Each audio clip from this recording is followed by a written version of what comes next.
Last night, after the Season 3 Reloaded update, I was playing some Infected, and after a few games I was hit with a shadowban or like a limited matchmaking, and I don't believe it was entirely my fault. Basically, I wanted to record a video about the 2 new loadouts, or like maybe more, but like the new loadouts we had in Infected, and because I felt a bit lazy like playing every game up until I will get the loadouts, I was like watching a stream on the side, right, like the Totenreich Easter egg hunt, and what I was doing in my games was basically, I will spawn, if I didn't get the loadout I wanted, I would auto-walk, you know, or like walk in like the main camping spot in the corner, lay down, wait until the round will end, and rinse and repeat up until I will get the loadout I wanted. So technically I was half AFK, right? I was still like in my game, like it wasn't automated or anything, I was like playing, and you know, I will let myself die and get killed and round flipped in order to get the loadout I wanted up until I will get it, to just record some gameplay with it. But the thing is, that cost me a limited matchmaking. I want to point out at the time of recording, so like the day after, so like today, it's been lifted, I don't know when, but it's been lifted. But like, I don't believe I should have got shadowbanned because of that.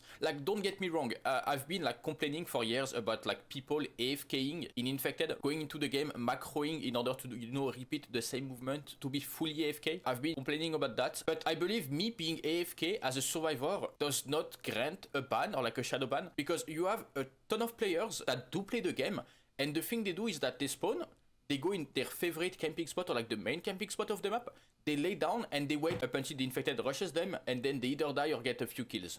That's how a lot of people play. And from what I understand, you get a shadow ban if you either don't move that much, or you don't move, or you don't get kills, or you don't get that much kills.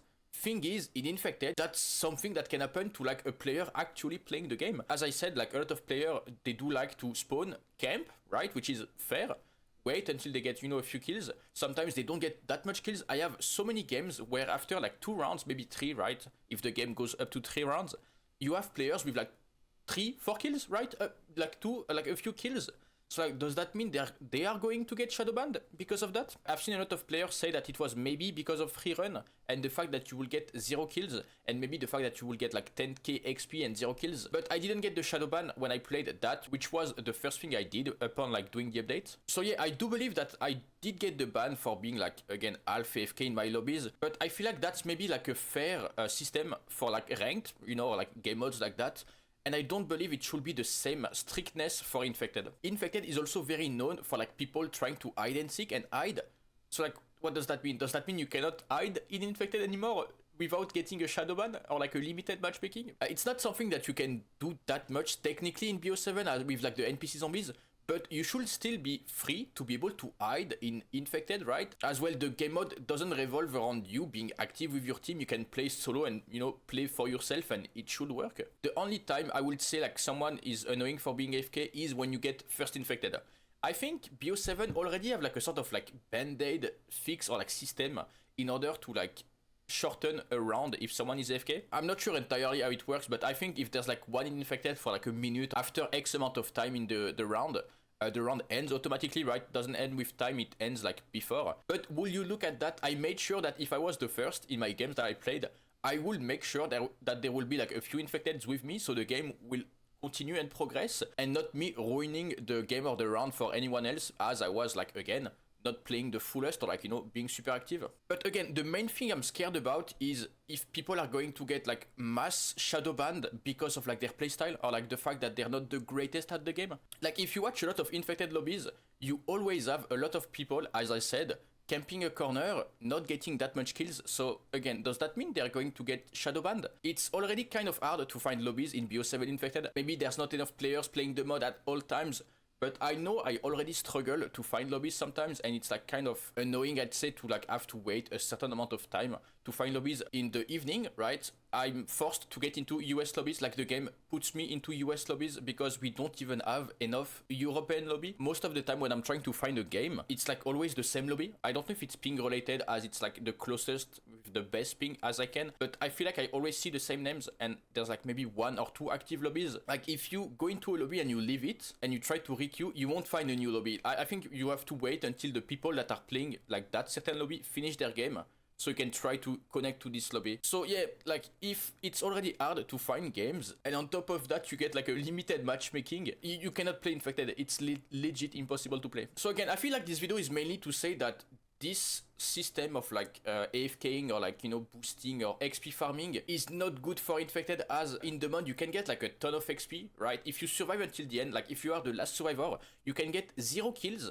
If you are last survivor multiple rounds, like the 3 rounds in a row, I guess, you can get a fuck ton of XP. I've seen people getting like 10,000 or like even more objective scores, which is like the score you get when you are a survivor, so you don't even have to get kills or do anything for that. Like, does that mean if I just play the game and I'm last multiple times, I'm just going to get like a shadow ban, even though like I'm actually playing and hiding? So yeah, I guess the main point of this video is that I really hope that this system was bugged and it's not going to like result in shadow bans for infected players, or that if it's the case, like if it's like how the system works, if it can be like less strict for the mod. I do believe it's good to have prevention of like AFK players, especially when they are the first infected, to not ruin the games, of course. But again, the mod already had a sort of like system that made it work, sort of like shorten the round if someone was like the first infected for like a long period of time. So having that on top makes me believe a lot of people are going to get hit by shadow bans. Again, it's mainly if it was because of like infected and me being half AFK in the games and not because of freerun. I have no idea of knowing, but even though I was laying down in a corner, I should have not got shadow ban because of that. Like, imagine if I was hiding right in a corner. If I wanted to play my games and hide, I would have done the same thing and I would have technically got shadow banned also because I would have been hiding. Again, I feel like I'm not entirely clean, right? I'm like maybe 10% guilty for like not actually playing the game. But again, I am sorry, but infected shouldn't be a mod where you are forced to move around and make sure you get kills if you don't want to get, you know, shadow banned. One big part of infected is that you can play the way you want, and it's always been like that. So if you want to hide, you should be free to hide. I'm kind of scared, again, people are going to get hit by shadow bans because they want to hide. So yeah, I mainly hope that it was maybe a slight mistake, like a slight little bug with the limited matchmaking system, and it's not going to like plague and, you know, be annoying with infected. But yeah, just wanted to share my thoughts about that system for the mod. But yeah, thank you guys for watching, and I'll see you guys in the next one.